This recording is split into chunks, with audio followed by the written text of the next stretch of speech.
A community group turned into a chilling disappearance that still haunts investigators. Suburbia. White picket fences, trimmed lawns, and neighborhoods where everyone knows your name. Places where danger feels distant, reserved for news headlines about other towns, other lives. But in one quiet community, behind the closed doors of an ordinary house, a group of people gathered every week. They weren't criminals. They weren't outsiders.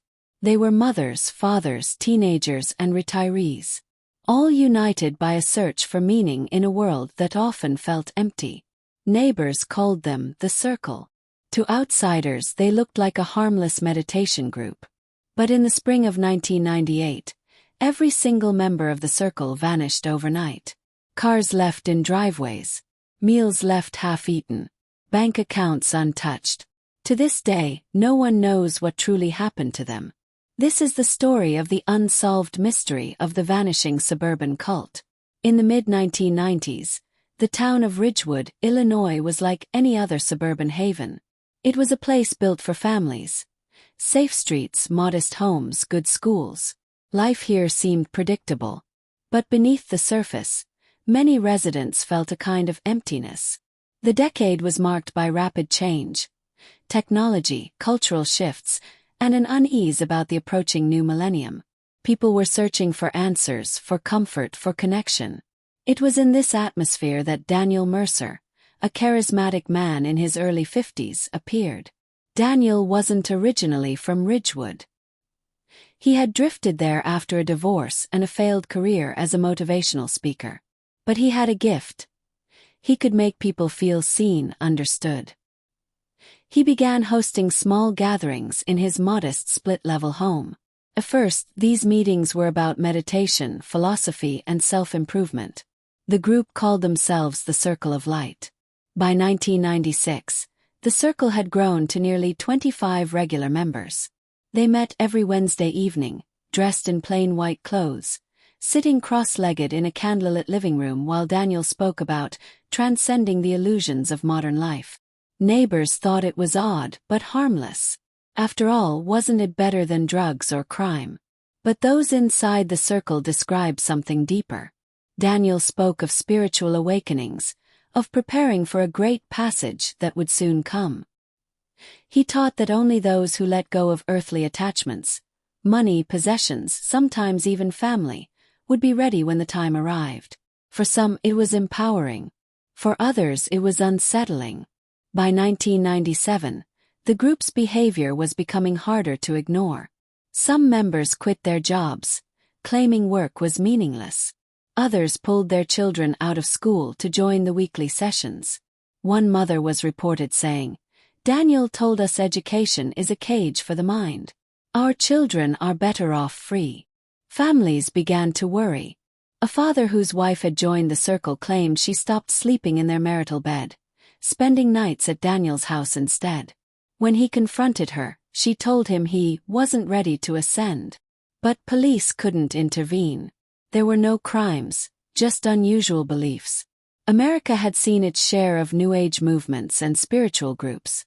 To most outsiders, the Circle was strange but not illegal. Still, there were darker rumors. A former member claimed Daniel kept a locked basement room where only the most devoted could enter. He said strange chanting could be heard late at night. When neighbors asked Daniel what the group believed, he smiled and said, "We believe in light. And soon the world will understand." April 10, 1998. It started as an ordinary Friday morning. Mail was delivered, lawns were being mowed, kids were walking to school. But by the afternoon something was wrong. A Ridgewood postal worker noticed that mail was piling up outside Daniel Mercer's home. By Saturday it was clear. Nobody had entered or left the house. A neighbor peeked through the window and saw plates of food on the dining table, untouched, as if a meal had been interrupted. By Monday police were called. Inside the house, officers found an eerie scene. 12 plates of food, still sitting on the table, rotting. White clothing folded neatly on the couch. Candles burned down to stubs. Journals and letters left open on the floor. But no people. Every single member of the Circle, 23 in total, had vanished. Their cars were still in the driveway, their bank accounts untouched, their personal belongings, from wallets to family photos, left behind. It was as if they had evaporated into thin air. At first, police assumed it was a mass suicide. The tragedy of Jonestown, only 20 years earlier, still haunted the public consciousness. But there were no bodies. No signs of poison, no farewell letters. Detectives combed through the Mercer home. In Daniel's private study, they found cryptic writings. Phrases like, "The passage begins in the dark." Drawings of circles and staircases. References to April 10th as the night of deliverance. The basement, the one former members had described, contained mattresses, ropes, and burned-out candles. But no evidence of a struggle. Neighbors reported seeing a convoy of white vans leaving late that Friday night. Some swore they saw Daniel at the wheel. But no vans matching those descriptions were ever found. The FBI got involved. They investigated airports, train stations, bus depots. But there was no trace. Passports were left at home. Credit cards unused. It was as though the circle had stepped off the map entirely. Over the years, theories multiplied.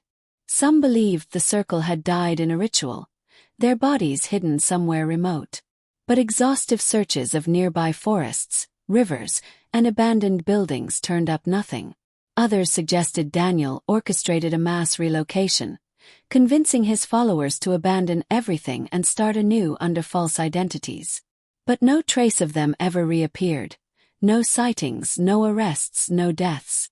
More sinister theories claimed Daniel killed his followers, disposing of their remains with chilling precision. But without evidence, this remained speculation. Some psychologists argue that cults can push members into abandoning their entire lives. Perhaps the circle scattered, each member living under the radar. But how could 23 people disappear without leaving a single footprint in the digital age? In the decades since, Ridgewood has struggled to move on. The Mercer house was abandoned for years before being demolished. Today, it's an empty lot, but locals claim strange sounds can still be heard there at night. Families of the vanished remain haunted. Parents never found their children. Spouses never had closure. Some still set a place at the dinner table, hoping one day a loved one will walk through the door. For investigators, it remains one of the most baffling missing persons cases in U.S. history. Without bodies, without witnesses, without a single trace, the case sits in limbo, open, unsolved. How does a group of ordinary suburban residents vanish without a trace? Were they victims of manipulation, driven to an unthinkable fate by a man they trusted? Or were they willing participants in something larger, something we may never understand? The circle's disappearance reminds us of the fragility of community, the hunger for belonging, and the terrifying power of a charismatic leader. But perhaps the most haunting question is this: if a group of people could vanish so completely in a suburban neighborhood, what else might be happening in plain sight, right next to us?